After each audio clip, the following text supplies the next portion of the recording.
পিছনে ডাস্টবিন দিছে, ডাস্টবিনের ময়লা কেউ ফেলে না, ডাস্টবিন খালি আছে। বিভিন্ন সময় আমরা তত্ত্বাবধায়কের সাথে কথা বলেছি, উনি নানান অজুহাত দেখান।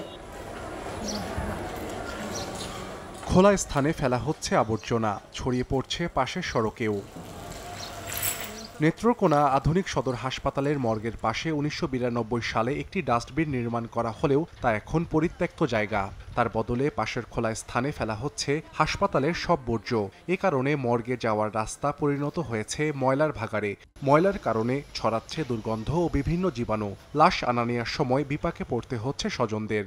ময়লা টলা না থাকলে তো গাড়ি সরাসরি ভিতরে যায়, টানা এক্সরা কম করণ লাগে, এখন তো টানা এক্সরা বেশি করণ লাগে। কিন্তু পিছনে ডাস্টবিন দিছে, ডাস্টবিনের ময়লা কেউ ফেলে না, ডাস্টবিন খালি আছে। আমাদের হাসপাতালের যে আয়াটায় আছে, ওরা কি করে আইনো দাব করে ফেলাইতে যায়। আমরা দূরে থেকে ফেলাইতেছি, এনে তো সবাই পালা, এই কারণে তো।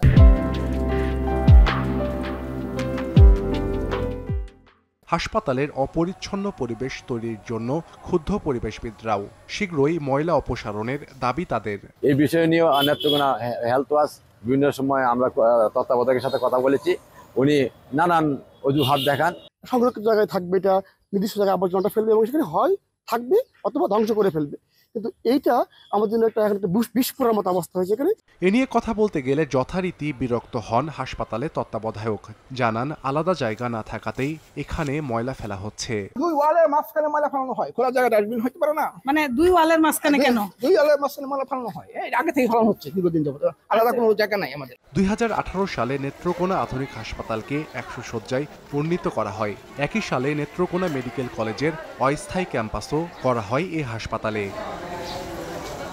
সময় সংবাদ, নেত্রকোনা।